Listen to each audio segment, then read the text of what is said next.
আচলতে আমি গৌতম বৰাৰ দিনত গৌতম বৰা যেতিয়া শিক্ষামন্ত্ৰী আছিলে 2005 চনত আমি শিক্ষকৰ যোগ্যতা অৰ্জন কৰিছো বুলি চৰকাৰে আমাক স্বীকৃতি দিছে।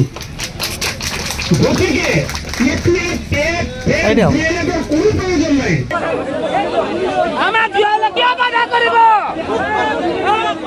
নিযুক্তি পত্ৰ পালো, কিন্তু আমি কৰি আছো 93-94 তেনেকুৱাৰ পৰাই আমি কৰি আছো।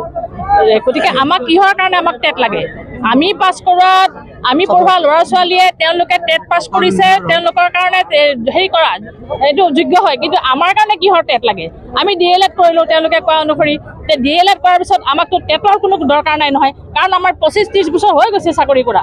গতিকে এতিয়া আমি টেট আমি আমাৰ কাৰণে নহয় বুলি আমি ভাবো, কাৰণ ইতিমধ্যে বহুতৰে মৃত্যু হ'ল আৰু যি কিছু আছে তেওঁলোকৰ খুব বেছি 7 বছৰ 8 বছৰ 4 বছৰ 2-3 বছৰো আছে। গতিকে আমি বিচাৰো যে আমাক টেট বাতিল কৰক আৰু আমাৰ বাকী সকলৰ নিচিনাকে আমাকো সমান দৰমহা দিয়ক। টিউটৰসকলৰ প্ৰতিবাদী আন্দোলন সংক্ৰান্তত মই ক'ব বিচাৰিছোঁ 2021 চনৰ 5 ফেব্ৰুৱাৰীত আমাক অসম চৰকাৰে টিউটৰ হিচাপে পৰিগণিত কৰিলে। টিউটৰ হিচাপে আমাক এপইণ্টমেণ্ট দিলে, কিন্তু সেই দিনাখনি যিদিনাখনি আমাৰ সৰু সজাই ষ্টেডিয়ামত এপইণ্টমেণ্ট দিছিলে সেইদিনাখনিক আমাৰ শিক্ষামন্ত্ৰী বৰ্তমানৰ মুখ্যমন্ত্ৰীয়ে কৈছিলে যে আপোনালোকে ট্ৰেকত সোমাই লওক, আপোনালোকৰ চাকৰি ৰেগুলাৰ হ'ব। সেই সূত্ৰে আমি এপইণ্টমেণ্ট গ্ৰহণ কৰিছিলোঁ, কিন্তু আজি 4 বছৰ দিন পাৰ হৈ গ'ল। আমি বিভিন্ন কাৰ্যসূচী অৱলম্বন কৰিছোঁ, আমাৰ কেন্দ্ৰীয় কমিটিয়ে কৰিছে, কিন্তু আজিলৈকে মুখ্যমন্ত্ৰীয়ে আজিলৈকে আমাক লগ দিয়া নাই বা আমাৰ সমস্যা সমাধান কৰি দিয়া নাই আজি মুহূৰ্তলৈকে।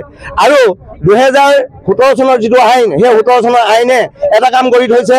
কি কাম কৰি থৈছে? এলিমেণ্টাৰী মানুহখিনিক টেট লাগে, কিন্তু ছেকেণ্ডাৰী মানুহখিনিক টেট নালাগে। ইয়াৰ পাৰ্থক্যটো কি? আইন কোনে বনাইছে, কাৰ বাবে বনাইছে? আইনখন জনহিতকৰ কাৰণে বনাব লাগে না আইনখন জনসাধাৰণক মাৰিবৰ কাৰণে কৰিব লাগে? গতিকে মই এই প্ৰসংগতে এই মঞ্চতে এই এপাহতে এইটো ক'ব বিচাৰোঁ যে আইন আমাৰ 17 চনৰ আইন সংশোধন কৰি হ'লেও আমাক টিউটৰ পৰা টিচাৰ কৰিব লাগে, এইটো আমাৰ মূল দাবী। আৰু দ্বিতীয় কথা হ'ল কি, একেখন বিদ্যালয়তে আমাৰ টিউটৰসকলক বোলে বেলেগ স্কুলত এপইণ্টমেণ্ট দিছে, টিউটৰসকলে পঢ়ুৱা স্কুল, কিন্তু আমাৰ একেখন স্কুলতে এছামে 70-80 হাজাৰ 90 হাজাৰ দৰমহা পায়, আমি 10,000-12 হাজাৰ টকা দৰমহা পাওঁ। আমি 10,000-12 হাজাৰে আমি ল'ৰা ছোৱালী কেনেকৈ পঢ়াওঁ, ঘৰ সংসাৰ কেনেকৈ চলাওঁ? গতিকে আমি সমকামৰ সমমৰ্যাদা আমাক লাগে। যদি সংবিধানত সমকামৰ সমমৰ্যাদা আছে সেইটো ইমপ্লিমেণ্ট কৰিব লাগে। আমি টিউটৰ হিচাপে ডিমাণ্ড কৰিছোঁ 17 চনৰ আইন সংশোধন কৰি হ'লেও আমাক ৰেগুলাৰ কৰিব লাগে, এইখিনি আমাৰ দাবী আছে। আৰু দ্বিতীয় কথা হ'ল, আমাক তেখেতে বহুতবাৰ শিক্ষামন্ত্ৰীয়ে কৈছে, কিন্তু শিক্ষামন্ত্ৰীয়ে আমাক আজিলৈকে মুখ্যমন্ত্ৰীকো লগ কৰি দিব পৰা কণ্ডিশ্যন আজি নহ'লে 4টা বছৰে। গতিকে আমি শিক্ষামন্ত্ৰীৰ ওচৰত কেনেকৈ আশা কৰিম? গতিকে মুখ্যমন্ত্ৰীয়ে আমাক লগ কৰি, আমাক গণতান্ত্ৰিকভাৱে লগ কৰি তেওঁ হ'ল আমাৰ অভিভাৱক। গতিকে অভিভাৱক হিচাপে আমাক লগ কৰি আমাৰ 40 চনৰ এটা সূত্ৰ দিয়ক। গতিকে আমি যেতিয়ালৈকে তেওঁলোকে নিদিয়ে তেতিয়ালৈকে কিন্তু আমাৰ গণতান্ত্ৰিক আন্দোলন আমি কৰি থাকিম আৰু আমি আমাৰ জাষ্টিছ আমি বিচাৰিমেই। উই ৱান্ট জাষ্টিছ।